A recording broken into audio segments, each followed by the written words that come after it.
Guys, video ഇടാൻ പറ്റിയൊരു മൂഡിലൊന്നുമല്ല. പക്ഷെ ഇതൊക്കെ പറയാനിട്ട് എനിക്ക് ഉറക്കം വരുന്നില്ല. അതുകൊണ്ട് മാത്രം 2 ദിവസമായിട്ട് ഞാൻ കുറച്ച് ഭയങ്കര സ്ട്രെസ്സിലായിരുന്നു. എന്നാൽ ഭയങ്കര പ്രൗഡായിരുന്നു. എനിക്ക് ഡയബറ്റീസ് വന്നിട്ട് 15 ഇയേഴ്സ് ആയി. ബട്ട് ഇതുവരെ എനിക്ക് BP എന്നുള്ളൊരു സംഭവം വന്നിട്ടില്ല. സോ അത് എങ്ങനെ കൺട്രോൾ ചെയ്ത് എത്ര സ്ട്രെസ് വന്നാലും അത് മാനേജ് ചെയ്യുന്നുണ്ട്. പക്ഷേ ഈ ഒരു ആഴ്ച it was like so many human beings എന്തോ പറയുക, കുറച്ച് സ്ട്രെസ്ഡാണ്. അപ്പോൾ ഞാനിങ്ങനെ യൂട്യൂബ് തുടങ്ങിയിട്ട് ഇങ്ങനെ ഷോർട്സ് ഇട്ട് ആണ് ഇങ്ങനെ സബ്സ്ക്രൈബേഴ്സ് വരുന്നത്. അപ്പോൾ 2K ആവാറായി മെനിങ്ങാന്ന്. അപ്പോൾ ഞാൻ കടൽപുത്രൻ ബ്രദറിനോട് പറഞ്ഞു എനിക്ക് 2K ആവണം, 2K ആവുന്നില്ലല്ലോ എന്ന് പറഞ്ഞു. He help me little. അത് കഴിഞ്ഞ് ഞാൻ മലയാളി നമ്മുടെ ശ്രീ ഡൽഹി. അപ്പോൾ എനിക്ക് എന്നെ സ്ത്രീകൾ ഒരുപാട് ഉപദ്രവിച്ചിട്ടുണ്ട്. അപ്പോൾ എനിക്ക് അങ്ങനെ വന്ന് എനിക്ക് പേടിയാണ് സത്യം പറഞ്ഞാൽ. സ്ത്രീകളും ഓക്കെ, എനിക്ക് ബിറ്റർ എക്സ്പീരിയൻസസ് ഉണ്ടായിട്ടുണ്ട്. ഒരു 5-6 പേരിൽ നിന്ന് എന്നെ നന്നായിട്ട് വിഷമിപ്പിച്ചിട്ടുണ്ട്. അപ്പോൾ ഞാൻ ദൈവത്തോട് എപ്പോഴും പ്രാർത്ഥിക്കുമായിരുന്നു, ഞാൻ ഈ ഭൂമിയിൽ നിന്ന് പോകുമ്പോൾ നല്ല സ്ത്രീകളെ കാണാൻ പറ്റണേന്ന്. അപ്പോൾ ഞാൻ കണ്ട നല്ലൊരു സ്ത്രീയാണ്.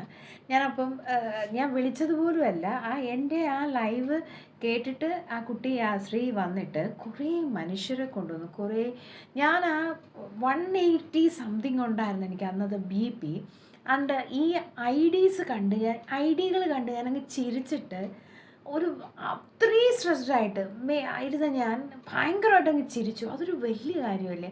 പണ്ടാരക്കാലൻ ദരിദ്രവാസി തുത്തുരുത്തുമ്പി കരളിൻ്റെ കരൾ കുളിരിൻ്റെ കുളിർ ആശാൻ അങ്ങനെ കുറേ കേട്ടോ. വിട്ടുപോയത് എനിക്ക് ഓർമ്മ വരാത്തോണ്ടാണ്. നിങ്ങളെല്ലാം എനിക്കൊന്ന് കാണണമെന്നുണ്ട് കേട്ടോ. ഞാൻ ആ ദിവസം ഭയങ്കരമായിട്ട് സന്തോഷിച്ചു ഈ പേരുകൾ കേട്ടിട്ടാ. പിന്നെ അതുപോലെ എന്നെ നന്നായിട്ട് സപ്പോർട്ട് ചെയ്തു. 2K എന്ന് പറയുന്നതൊന്നും വലിയ കാര്യമൊന്നുമല്ല. കുറേ നാളായി തുടങ്ങിയിട്ട് ഞാൻ ഇങ്ങനെ ഒരു തീരുമാനത്തിലെത്തിയിരുന്നു, എൻ്റെ വീഡിയോ കണ്ട് ഇഷ്ടപ്പെടുന്നവർ വരട്ടെ, അല്ലാതെ വേറൊരു ശ്രമത്തിനും ഇല്ല എന്ന് വിചാരിച്ചു. അതിങ്ങനെ വന്നതാട്ടോ. പക്ഷെ ആ ഒരു ദിവസം എസ്പെഷ്യലി ഒരു സ്ത്രീക്ക് മറ്റൊരു സ്ത്രീയെ മനസ്സിലാക്കാൻ പറ്റുള്ളൂ എന്ന് പറഞ്ഞാൽ ആ കുട്ടി എനിക്ക് ദീർഘസുമംഗലി ഭവ, നന്നായിരിക്കട്ടെ. ആൻഡ് ശ്രീയുടെ ഹസ്ബൻഡിനോട് എനിക്ക് പറയാനുള്ളത്, കൂടെ എന്താ പറയുക, ഒരു ബെറ്റർ കൾച്ചേർഡ് നല്ല സംസ്കാരമുള്ളൊരു സ്ത്രീ. നിങ്ങളെല്ലാവരും എനിക്കൊന്ന് കാണണമെന്നുണ്ട് കേട്ടോ.